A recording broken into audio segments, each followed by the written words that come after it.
तो यहाँ पर बात करेंगे रेडान मीडिया वर्क्स लिमिटेड के बारे में। 2 रुपये 70 पैसे के ऊपर स्टॉक ट्रेड कर रहा है।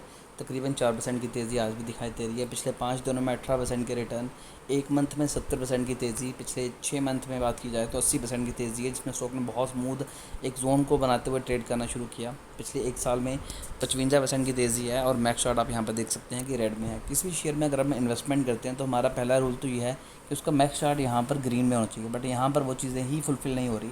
तो ये एक बड़ा ड्रॉबैक रहने वाला है शेयर में अगर हम इन्वेस्टमेंट करते हैं। बट कुछ चीज़ें कभी कभी इग्नोर की जा सकती है। कंपनी बहुत छोटी है, 15 करोड़ के अराउंड मार्केट कैप है। रिटर्न ऑन कैपिटल एम्प्लॉयड 12 के अराउंड है, डिसेंट है। डिविडेंड कंपनी आपको नहीं पे करती। 35 करोड़ का यहाँ पर कंपनी के ऊपर कर्जा है, जबकि रिजर्व में कंपनी के पास पैसे नहीं है। 2-3 चीज़ें और भी ख़राब हैं। 51% की प्रमोटर होल्डिंग है, जिसमें से 98.7% जो शेयर्स हैं वो प्लेज है। एफ ने यहाँ पर 0.28% की होल्डिंग बना के रखी है। फ्री कैश फ्लो भी कंपनी के ऊपर नहीं है। But year on year basis पे 77% कंपनी की सेल्स बढ़ी हैं और 73.2% कंपनी का प्रॉफिट बढ़ा है।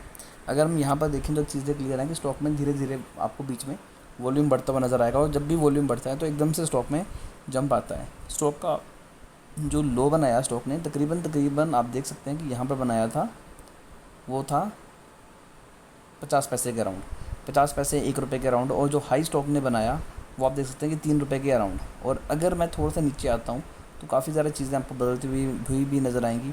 एफ होल्डिंग यहाँ पर चेंज नहीं हुई है और ना ही प्रमोटर होल्डिंग पिछले कुछ सालों से चेंज हुई है। और अगर पब्लिक की बात की जाए तो उनके पास भी 48.8% की ही होल्डिंग है। अगर मैं ईयर ऑन ईयर बेसिस पे रिजल्ट देखता हूँ तो कंपनी की सेल्स बढ़ी हैं, जो कि बहुत अच्छा साइन है। और कंपनी की सेल्स बढ़ने के साथ कंपनी के एक्सपेंस बढ़े हैं, बट फिर भी उन्होंने अपने एक्सपेंस को काफ़ी हद तक मैनेज किया है। अदर इनकम से भी कंपनी ने प्रॉफिट ही शो किया है। तो जो कंपनी पिछले साल 1 करोड़ 70 लाख के लॉस में थी, वही कंपनी अब 45 लाख के लॉस पर रह चुकी है। और कंपनी का इससे पहले जो लॉस है वो 8 करोड़ 9 करोड़ 7 करोड़ 6 करोड़ के राउंड था, और अभी मात्र 45 लाख का लॉस रह गया है। इस हिसाब से कंपनी आने वाले क्वार्टर में आपको प्रॉफिट में आती हुई नज़र आ सकती है। Q1 में कंपनी 101% तक प्रॉफिट में आ जाएगी, क्योंकि पिछले क्वार्टर में जहाँ पर कंपनी की सेल्स 4 करोड़ की हो रही थी, वहीं पर सेल्स कंपनी की 12 करोड़ के राउंड हो चुकी है। और इतने सालों के बाद फाइनली कंपनी ने इस साल 3.24 करोड़ का प्रॉफिट गेन करा, जो कि पिछले साल 2.20 करोड़ का था।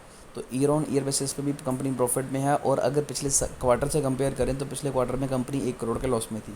तो ओवरऑल स्टॉक ने बहुत अच्छा परफॉर्म किया और मुझे लगता है कि आपको यहाँ पर डेफिनेटली इन्वेस्टमेंट करनी चाहिए।